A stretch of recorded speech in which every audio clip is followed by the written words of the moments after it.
প্রধানমন্ত্রী আজ বলেন, আইন শৃঙ্খলার উন্নতি হলেই পশ্চিমবঙ্গে শিল্প আসবে, দুষ্কৃতী পুলিশ এ রাজ্যে সবাই এক। প্রধানমন্ত্রী এই বক্তব্যের প্রেক্ষিতে পাল্টা তৃণমূলের কি প্রতিক্রিয়া শুনুন।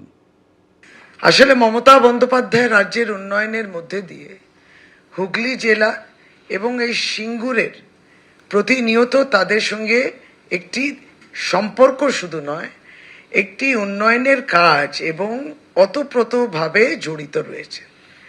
কিন্তু আজকে সকাল থেকে যেন একটা চিত্রনাট্য তৈরি হচ্ছিল, প্রধানমন্ত্রী এসে যেন সিঙ্গুরকে উদ্ধার করে দেবেন। এখন দেখুন, তিনি তার বক্তব্যটা অস্পষ্ট ছিল না অসম্পূর্ণ ছিল, কিন্তু অন্তত আমরা এটা বলতে পারি তিনি কিন্তু যে প্রত্যাশা বিজেপির নেতৃত্বরা বলছিলেন এখানে, সেরকম কোনো প্রত্যাশা তিনি কিংবা আশার আলো কিছুই দেখাতে পারেন। সিঙ্গুরের সভা থেকে আজ একাধিক ইস্যুতে তৃণমূল সরকারকে নিশানা করেছেন প্রধানমন্ত্রী নরেন্দ্র মোদী। তার বক্তব্যের মধ্যে উঠে এসেছে রাজ্যের মহিলাদের নিরাপত্তার প্রসঙ্গ। তিনি বলেন, পশ্চিমবঙ্গে মহা জঙ্গলরাজের পতন এবং বিজেপির ক্ষমতায় আসা অত্যন্ত জরুরি। তৃণমূল সরকারের আমলে মহিলারা সুরক্ষিত নন। মাফিয়া ও দুর্নীতিবাজদের কবজায় চলে গিয়েছে রাজ্যের শিক্ষা ব্যবস্থা। टीएमसी के राज में बेटियां भी सुरक्षित नहीं है और शिक्षा व्यवस्था भी, यहां की शिक्षा व्यवस्था भी माफिया और भ्रष्टाचारियों के कब्जे में है। इसलिए मैं पश्चिम बंगाल की माताओं बहनों से भी एक आग्रह करना चाहता हूं, आपके बेटे बेटियों को तब तक अच्छी शिक्षा और अच्छी नौकरी नहीं मिलेगी जब तक यहां टीएमसी के पास सत्ता की ताकत रहेगी। आपका एक वोट पक्का करेगा कि यहां कॉलेजों में बलात्कार, रेप और हिंसा की घटनाओं पर लगाम लगे। भाजपा को आपका एक वोट पक्का करेगा कि बंगाल में फिर से संदेश खाली जैसी घटना न हो।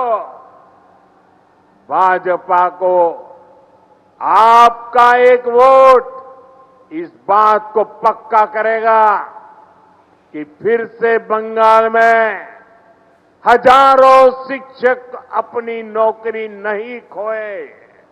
আইন শৃঙ্খলা বলতে চাইছেন, কি বলতে চাইছেন? তো পরিষ্কারভাবে আমরা বলি, আইন শৃঙ্খলার ক্ষেত্রে পশ্চিমবাংলায় কোনো অরাজকতা নেই। যত অরাজকতা তৈরি করে ভারতীয় জনতা পার্টি তৈরি করে, এবং ভারতীয় জনতা পার্টি বিভিন্ন বিজেপি শাসিত রাজ্যে আইন শৃঙ্খলা পরিস্থিতি দেখবেন। নাহলে বাংলা থেকে যে বাইরে যাচ্ছে মার খাবে কেন? কই বাংলাতে তো নানান ভাষায় মানুষ এখান পরিযায়ী শ্রমিক কাজ করে, কই আমাদের মধ্যে তো এই রকম তাদেরকে মারার এই প্রবণতা আসে না। তো বাংলার জনতা তো তাদেরকে দিয়ে মারছে না। তাহলে আইন শৃঙ্খলা আপনাদের খারাপ, আপনার মহিলাদের উপর নির্যাতন করে সে বিচার আর পায় না, এবং তাদের ভারতীয় জনতা পার্টি নির্বাচিত বিধায়করা ধর্ষণকারী হয় এবং তাদেরকে বলা হয় তারা সংস্কারী। আইন শৃঙ্খলা কোথায় ভারতীয় জনতা পার্টির শাসিত রাজ্যে? আসলে বাংলায় আসার পর ওনার মনে হয়, মানে মাঝে মাঝে অ্যালজাইমার আছে তো, ভুলে যায়। উনি ভাবেন যে আমি উত্তরপ্রদেশ কিংবা বিহারে আছি, ওই জন্য জঙ্গলরাজটা বেরিয়ে যায় ওনার মুখ থেকে। সিঙ্গুরের সভায় আসার পথে বিজেপি কর্মীদের বাধার অভিযোগ। সিঙ্গুর থেকে প্রায় 7 কিলোমিটার আগে বিজেপি সমর্থকদের আটকে দিচ্ছিল পুলিশ।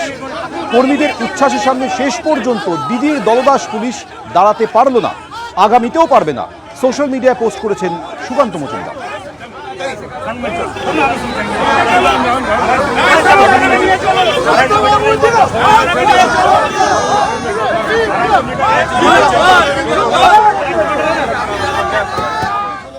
প্রধানমন্ত্রীর শিল্প বার্তা নিয়ে প্রাক্তন কংগ্রেস সাংসদ অধীর চৌধুরী কি বলেছেন শোনাবো।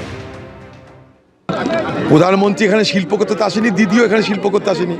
দিদি এখান থেকে শিল্প উঠে দিয়ে প্রায় 9,000 মতন শিল্প দিদি এখান থেকে তাড়িয়ে দিয়েছে।